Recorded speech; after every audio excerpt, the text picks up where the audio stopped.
Ladies and gentlemen, welcome to another Bulletproof for BJJ podcast. And today we're talking about the bulletproof injury stories. And don't we have a couple? Yeah, you got to be on the mats. You don't have to be on the mats for very long to have some experience with injuries, whether it's someone else getting messed up or it's you. Yeah. And I think it's one of those things that we tend to just grit our teeth and go, yeah, it's part of the game. But sometimes there's an injury that you will cop, which is going to take you out of commission. Are we going a little bit today into like, this is because obviously we're all about like getting strong and mobile, so your injury risk is reduced. But sometimes that doesn't mean shit. You're just going to get injured no matter how prepared your body is, aren't you? That's right. And sometimes someone is just going to bend your joint the wrong way and your ligaments are going to snap. And it's like, then what? Like, what are you going to do to deal with that? So what I thought today, guys, is like Joey and I have had a litany of injuries over time. And I thought that we would take a little bit of time today to share what we have experienced and a little bit of what others have experienced. Some of the greatest hits. The snap, crackle, and pop. Well, Joe, I think we'll start with you because I think yours is most recent and I guess obvious. All right. Well, I've got two, but I'll start with the knee because the knee's kind of the most obvious. Sure. So what is it now? I'm coming off. I'm about a year and 3/4 post surgery for having my ACL reconstructed, which is a ligament in your knee. For those of you who are not familiar with the ACL, and one of the most, probably the most important ligament in the knee, should we say, in terms of knee joint integrity. Yeah, as they say. And I tore that training. I was doing some comp training with my coach Adam Childs, and we were like the same as how JT and I train together, and JT, we try and fucking kill each other. Yeah, that's it's kind of like, and if it's competition preparation, it's just like all bets are off, whatever you need to do. And I remember the moment, and I was getting the better of Adam on the night. And I was, of course, right. And sometimes he's better than me, right? He's my coach. He's better than me. Sometimes for me, getting the better of the role was just not allowing him to do what he wanted to do. True. Yeah. Right. And I'm just like not letting him take me down. I'm not letting him sweep me. I'm just shutting him down. So, better you gauge that how you want. But we got back to the feet. There was about 90 seconds left. We were rolling 10-minute rounds. Yeah. I think I was ahead on points this round. And so I could see the little glint in his eyes where he's like, I'm getting these fucking points. I got to get it. Yep. And he likes this sacrifice throw that he does. It's like a collar drag. Yep. Where he kind of goes 2 hands on the collar and then he basically sits to his hip and just boom, all of his weight pulls you down. And I'm waiting for the collar drag. I know this motherfucker's going to go for the collar drag. And see it coming. I see it coming and I'm like, I've got this covered. When he goes for it, I'm already thinking about, I'm just going to step and post and stay on my feet. Yeah. And sure enough, he goes for it, but he goes for it on the other side. Oh no. And I'm all ready to lunge with my left leg and he pulls me to my right. And I'm like, oh fuck. And I make this like, frantic kind of lunge off balance with my right leg. Yep. When I'm expecting to go left, and I just in a split second, I step, my knee locks out. He pulls me over it. My knee goes in. Oh no! Like you don't know that's happening at the time. You just know like, fuck! Oh, my knee stopped. And you're like, man, something happened there. And he's like, you all right? And give it a few seconds. I'm like, oh, it feels pretty good. I sat out the rest of the round and then went off to the side and, do the standard things you do. You like move it a little bit. Give it a shake, give it a rub. Yeah, it feels good. Did some squats. I'm like, squats are good. I can go all the way down, all the way up. I'm like, I think it's fine. So I did the next round with Jakey, I remember, and whatever. Got real sore later on. Turns out I'd ruptured the ACL and torn the meniscus and done a bunch of shit. So that was, that for me, and then obviously, now I'm 18 months post-surgery. That for me has been the most catastrophic injury that I've had. And so at the time when you did it, and this, I think there's a lesson just in this little piece here. When it happened, you didn't, you stopped immediately because you're like, I'm not sure. But then we all do it, right? We're like, oh, give it a bit of an extension. How's it feel? I mean, for some people, if you tore like a medial ligament, you usually get very acute pain at that point, and you just stop. You're like, nah, I've done something. Whereas you could do some squats, feel good. You actually kept rolling, right? Yeah. Well, because when and this is what I've learned in the process, but if you partially tear a ligament, then there's still like it's torn tissue. It's like tearing your skin. So there's a lot of pain associated with that. Not that there's a huge amount of nerves in ligaments, but there is, you can feel it. Yep. But if you rupture the ligament, like it just separates. No ligament, no pain. That's right. So what I was like, I feel good. It's like, it's, yeah. So and the fact that I had full range of motion, well, of course, you got less ligaments holding the joint together. The joint's very lax now, the key to mobility, less ligaments. My goodness. But that's the thing, guys. You might have done yourself a mischief. That whole thing of, how do I feel? When the adrenaline is hitting, you don't feel nothing. You're like, I'm elastic. I'm good to go. You may have done some surgery level damage. Do stop. Don't roll again. Yeah, for what it's worth, to do that one round or finish that round, it's like just stop and then go and see a physio and then find out what's going on. So, man, it seems simple, but that changed your life a bit, right? It really did. I mean, it's changed the whole trajectory of things for me over the last couple of years in terms of my training. And I mean, we won't go into it now because we're more about talking about the injuries today rather than the psychology behind them. But I think I said this to you the other day, JT. I was like, you know what, man? If I did it again, and let's be honest, you train jiu-jitsu, there's a chance it could happen to any of us. Can happen. The prospect of me having surgery again, if I did that same injury, I'm like, you know what? I think I might not. Yeah. I think I might just risk, because my knee was in a very good position. Once the initial kind of pain had subsided, which was a couple of days. Yes. I felt good. Yeah. And then now I've been recovering from the surgery because the surgery is so traumatic. Yes. And that's kind of what they don't tell you. Yeah. You find out yourself, it's like the surgery is really brutal. That's the thing that's going to take you probably 2 to 3 years to get back to all the swelling going down and, nerves and shit reattaching and whatever the fuck they cut through. Yeah. And look, there's a lot of high-level jiu-jitsu players out there that don't have ACLs. So Cobrinian doesn't have an ACL in either leg. No, right. No ACLs at all. But that guy is crazy, crazy strong and has built up his quads, his hammies, his calves, and may have had some supplementary help. So that really helps.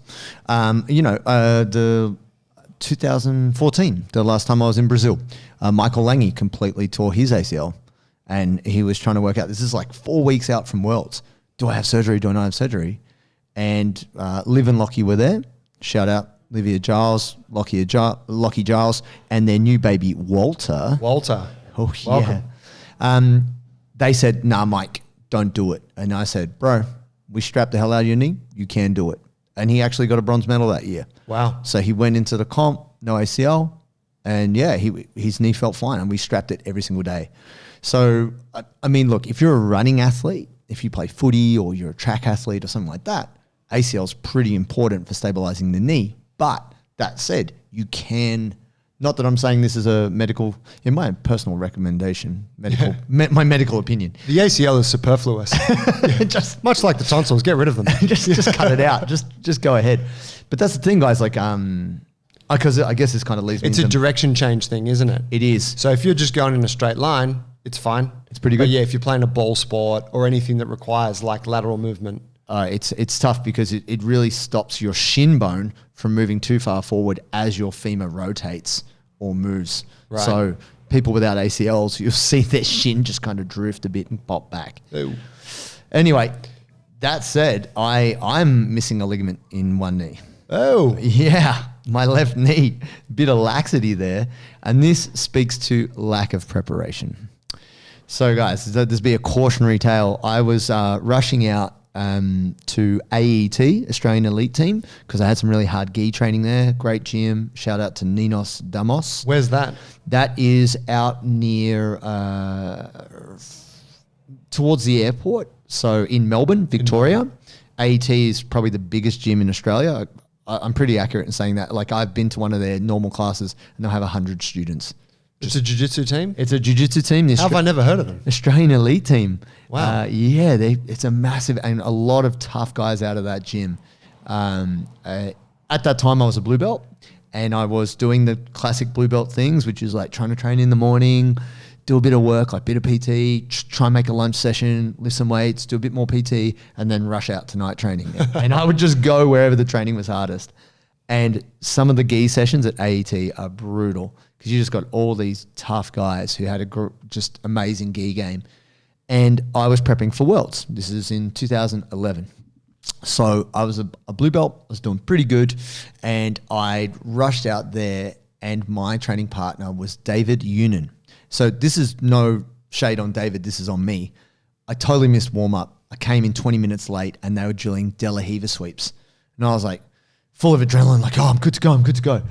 And then Ninos was like, oh, do you want to warm up? I'm like, bro, I'm pumping sweat just from like, just park the car, run to the gym. I'm like, no, I think I'm good. And he was like, oh, okay, well, you're the personal trainer guy, you know. And I should have just taken at least 5 minutes to do a little bit of prep. And I just jumped in, shook hands with Dave because myself, Dave Unen, and a good friend of ours, we actually, Murat Kanzanidelis, he's the head of Nexus BJJ, a great black belt. We were all going to Worlds together. So Dave Unen and I had become drilling partners. He was like a featherweight at the time, super young, I don't know, like 17, 18, just a gun featherweight. So not a big, strong guy. Puts me in De La Riva. My foot gets a little bit stuck on the mat. He does this De La Riva sweep. My lower limb goes one way, my upper body goes another way, and I twist. Oh. And I feel like snap, crackle, pop, like lateral side of my left knee, back of my knee, hot searing pain. Like first thing, like absolutely first move of the thing. And he's like, you all right? I'm like, no, I'm not. Knee straight away stiff, can't move it. I'm just like, I've booked my tickets to go to Worlds. Where? Well, America, Brazil? This is in at California University, right. The Pyramid, the Holy Land. And I freaked out. Like we'd already paid to go to the camp at Cobrinha's gym and like all the money's paid 12 weeks out. And I went to see a sports doctor. I got an MRI and basically pretty much completely torn my PCL. I already had a bit of laxity in the knee, but it just gives a bit more. My LCL, my lateral ligaments outside of my knee, that's almost completely gone, but still a tiny bit intact. Tore a small muscle, called the popliteus, which is this tiny little muscle, top of your calf. It's brutal.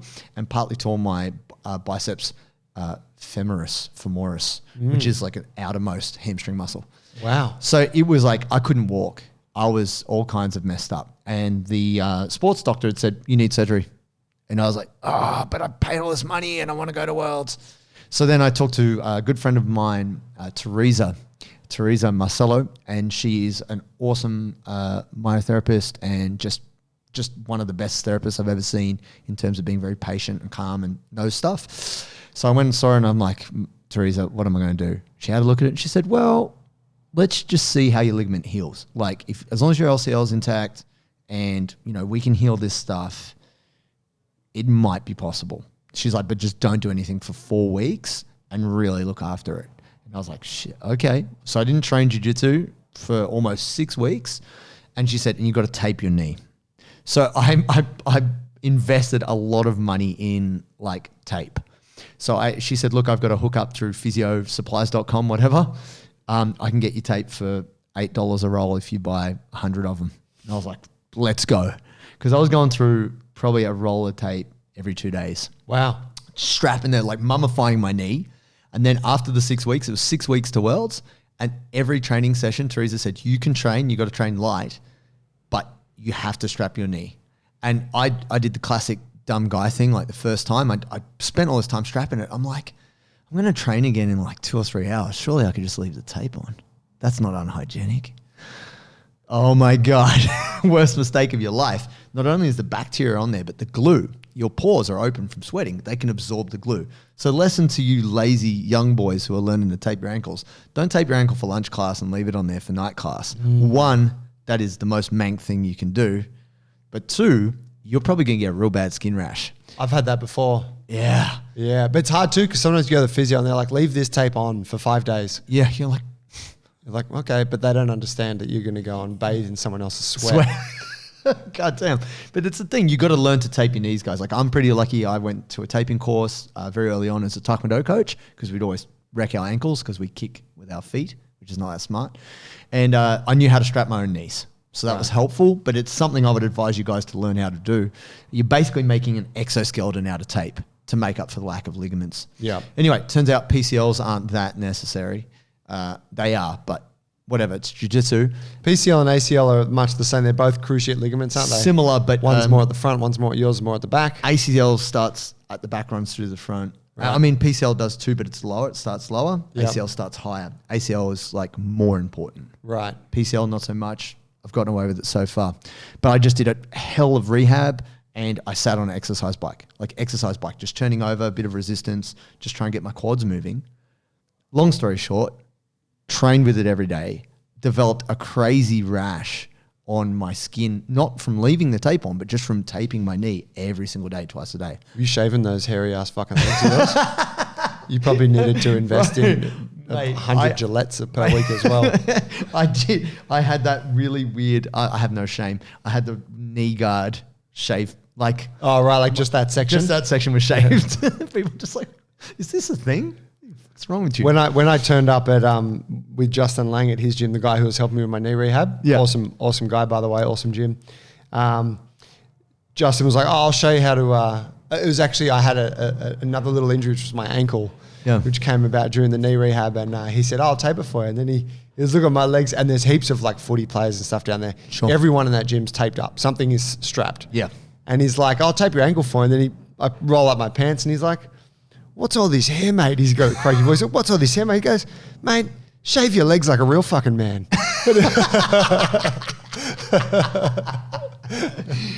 Oh, shout out, Justin. Well, it depends on what kind of man you are. But yeah, I'm a Wolverine and I grow hair in a heartbeat. But man, I taped my knee. I went to Worlds. I did compete. I won 2 matches and then I got triangled the fuck out of, which has nothing to do with my knee. But I pulled it off. And I did a bunch of rehab when I came back, and the left knee is actually really good now. But I had to do a lot of work on my hamstring, a lot of work on my calf and quad to make up for the fact that the knee has instability there. So you don't notice any kind of ongoing issues? Yeah.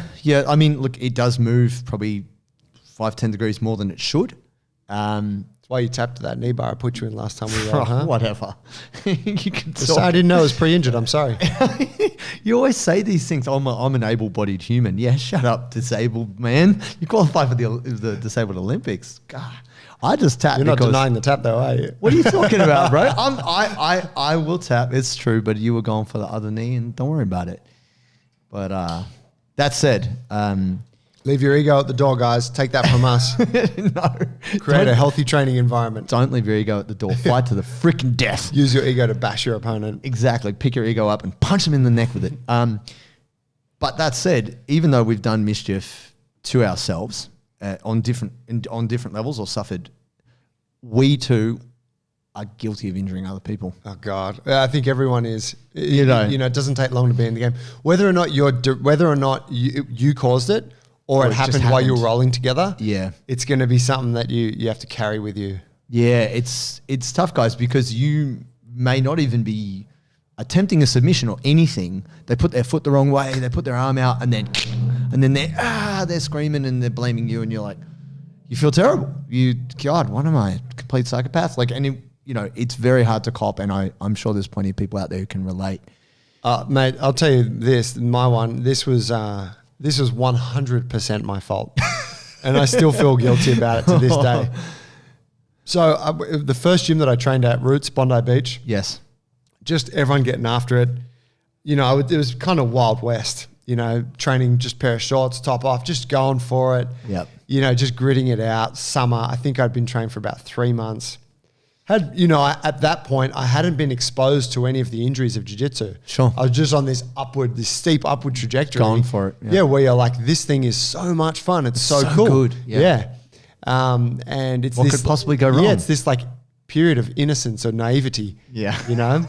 And anyway, another guy from around the area comes in. His name was Paul, and big, tall guy, really well built kind of dude, very like slim and lean, but like big. I think he was a basketball player. Right. He probably like Adam's height, like 6'5", 6'6". Yeah, wow. Yeah, big tall dude. Anyway, I think it was his first class. Oh no. And they chuck him in and like we're rolling together. And we were wearing a gi at the time, I remember. And he's just like, yep, you know, like, okay, let's go. And we slap hands. And I'm like, and all I'm thinking is do what they've been teaching me to do. Yeah. Like no one has said, hey, it's this guy's first class.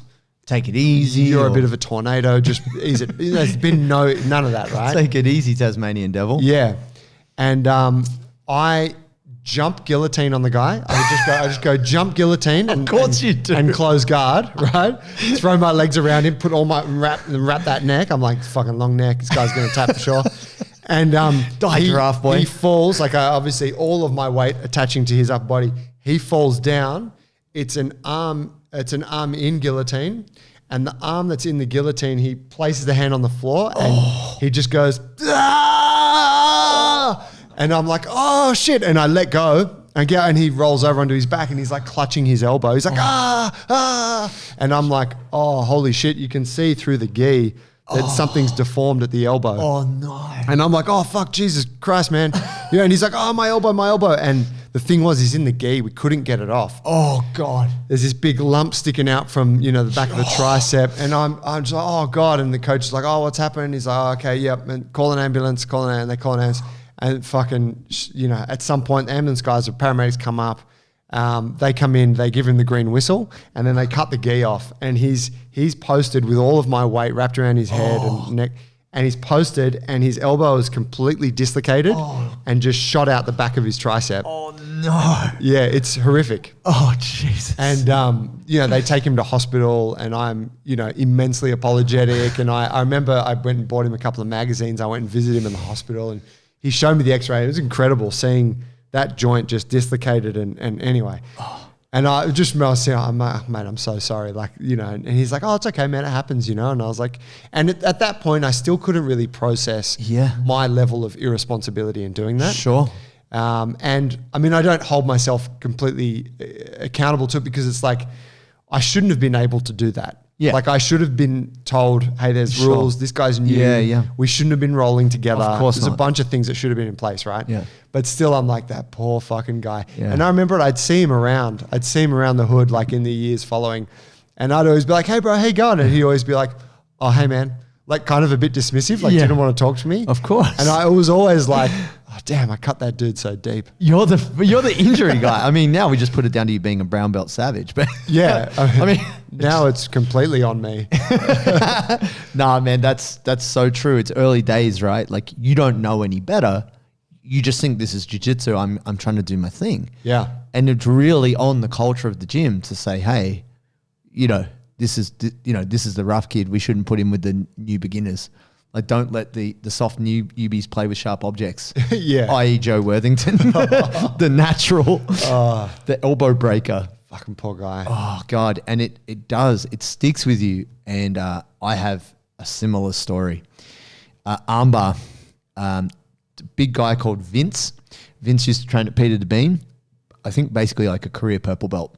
Like when I trained with him, I was like super fresh white belt, but just wanted to kill everybody because I had just this chip on my shoulder from not being good enough at grappling from doing Taekwondo, because obviously they're related. I just went from being really good to sucking, and I just wanted to prove to everyone that I was good enough. Anyway, I put Vince in an armbar from close guard, and he stood up out of the armbar and tried to shake me off. Like I'm 80 kilos and strong. I was definitely not giving up the arm. This guy is a purple belt, like seasoned purple belt, big, like not big in terms of jack, but just tall. Tall, long guy, tried to shake me off and armbarred himself. Oh. Like I wasn't applying it. I had Just the held your arm. position. Yeah, and he stood up and he tried to shake me off and his arm went snap. Oh. And I just like go and he's like, you broke my arm. And everybody in the class, like it was like a really small lunch class. There's like 5 people in the room and he's just walking around screaming, you broke my arm. And I was just like, I don't know. I swear I felt so bad. Like I wouldn't, in my heart of hearts would want to injure anyone. Anyway. That's not true. Well, There are people out there I that do deserve to be want to injured. injure Joe Worthington, Craig Jones, and Kit Dale. But apart from those guys, everyone else is safe. The crazy thing is this. He had a very high level profession. I don't know what his profession was. He said to Peter Devine at that time, like at the time I was trying to console him, like, should we get the ambulance? What do we do? And he was like, no, he just packed up and left. We couldn't even give him an ice pack. And I just felt terrible all day. I don't know what to do. Pete comes up to me a couple of days later and says, mate, look, he looks like he's bloody chipped a bone in his elbow and he's completely torn the ligaments. And mate, he might try and sue me. And I was like, what? I was like, it's ridiculous. And he's like, mate, he might try and sue you. And I was like, what? How's that possible? Like, what, he's going to take my 1998 Honda Civic? Like, I was like, what? I was like, this is a martial arts class. We sign waivers. Like, it's, I mean, I already felt bad, but I was like, what? This guy's going to litigate? Anyway, nothing came of it, but I never saw him again. And I carried this thing with me the whole time, like, man, I hurt this guy. As a white belt, I had it with me the whole time. This is where the story kind of rounds out. I'm an absolute MMA. I'm now a brown belt. I'm about to get my black belt. And I see Vince. He's now training at Absolute MMA. Still a purple belt. Oh. We're like 8 years later, bro. Oh, fuck. And he's How's changed the energy? He's changed gyms. Okay, so I rolled with him, right? We're doing a drill. And I felt bad. Like, he didn't remember. He didn't remember me. So we're doing the guard drill. Oh, I'll make him remember. Well, I got him in an armbar. It's the same arm. Oh. I got him in an armbar and he goes to stand up to shake me off. No. I just let go. I went to the legs. I just swept him and came on top. Holy shit. I was like, he's still making the same mistake. He doesn't remember. But I felt so shit inside. I was like, if he clicks to who I am and doesn't, and I don't say anything, I'm going to feel bad on myself because I'm the jerk. I caused the injury, right? So this whole time I've thought, I've recoded this guy's elbow. Here we are. After class, I pull him aside. I'm like, Vince, mate, I don't know if you remember me, but as a white belt, I completely destroyed your elbow. And I never got a chance to say this, man, but I'm so sorry.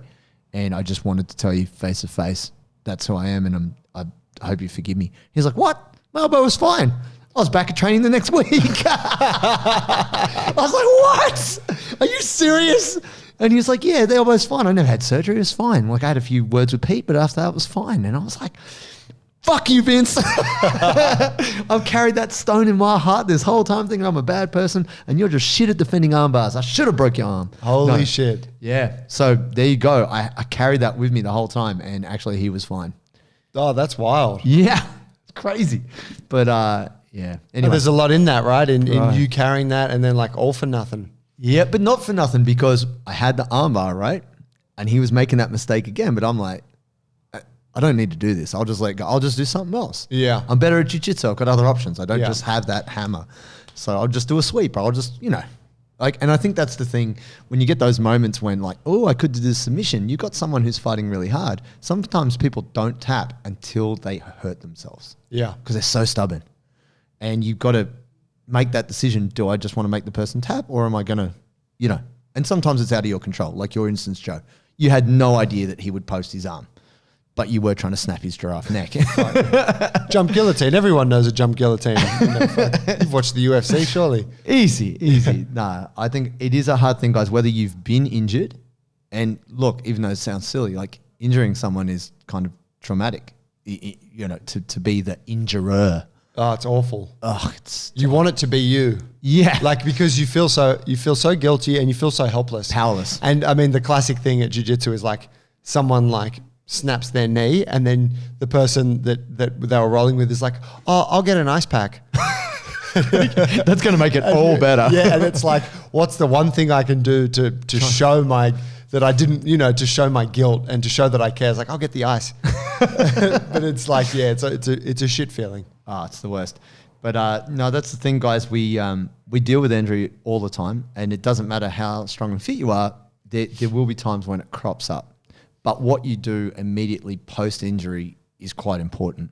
And I think both Joe and I are pretty lucky that we have connections with physios, with myotherapists, within the health community, which a lot of people in jiu-jitsu don't have. And the thing that we always talk about is having someone you can go see and get some real proper advice to know what is going on with your body. Because just saying to your coach, should I roll? Should I not roll?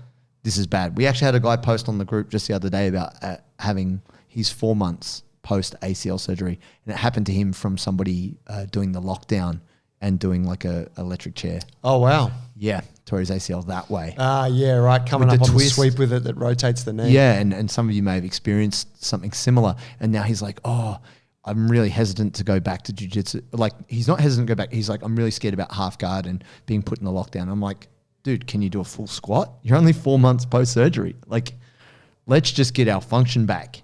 So let's just talk about this very quickly, guys, because you might be out there right now hearing this with an injury. At what point, Joe, did you say, I'm okay to come back to train?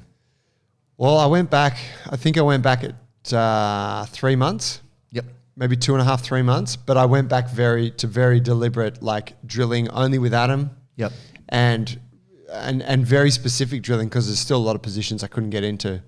And we would just work on, he had to really facilitate it for me. Sure. Like, oh, I can't do this, but I can do this. So can I just drill this? He's like, yeah, go for it. And so real basic stuff like that. I was in the gym, I was doing rehab work from day one of the surgery, right? Yeah, flat out. You're doing most of it at home in those first couple of weeks. But if we talk about like what it took for you to come back to jiu-jitsu, like confident enough to participate in a class, like roll, right, even if it be with. Oh fuck! I had to have a follow-up surgery at 9 months, and it said. And prior to that, I was probably back full-scale training at like 6 months. Okay, but then I had a good couple months of that, and then I had this other checkup, and they're like, "Hey, we got to go in and just make some adjustments because the graft's too big." Blah blah blah. And then that put me back. Then I was out again for 3 months. Yeah. So my rehab was not kind of linear or typical. Yes. But yeah, I guess 6 months before I could like jump into a round with someone and go for it. Sure.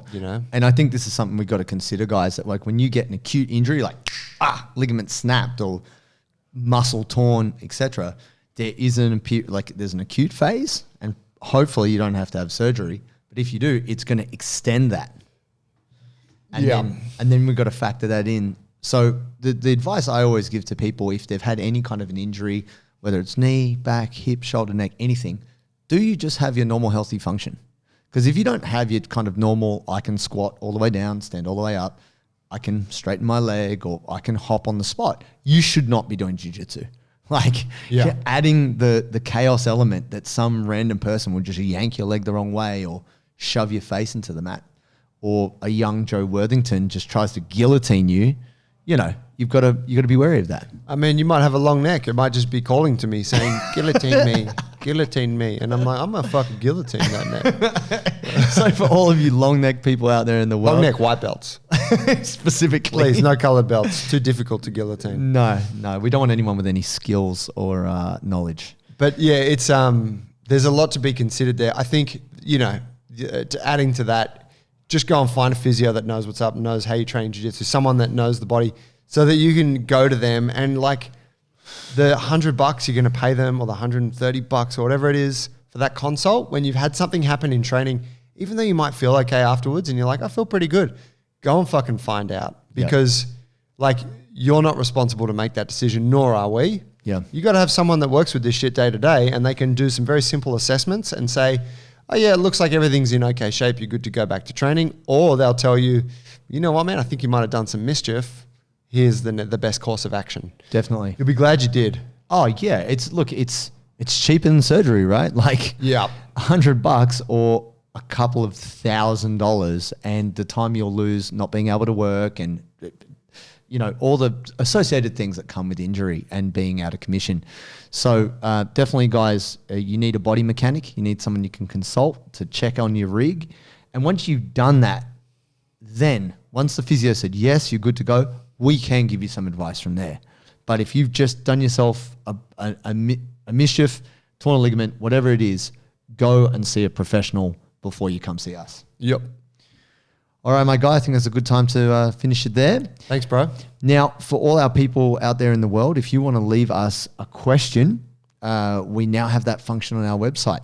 So you can leave us a cool voicemail, ask us a specific question, and we will answer it on the podcast. So just go to www.bulletproofforbjj.com/podcast. You'll see it there, big red button. Click it, record your message, say what academy you're from, let us know where you're hailing from. We'll shout you out and we'll get to you. We'll play your message on the show too. So know that. Leave us the voicemail and then get featured on the podcast. Oh, get famous. The voicemail thing's awesome. Get at it. We've got some coming through already, so they'll be featuring from next episode. Yep. And we'll be able to share the responses with all of you good people. That'll be great. Cheers, brother. Thanks, Joe. Thanks, guys. Peace, guys.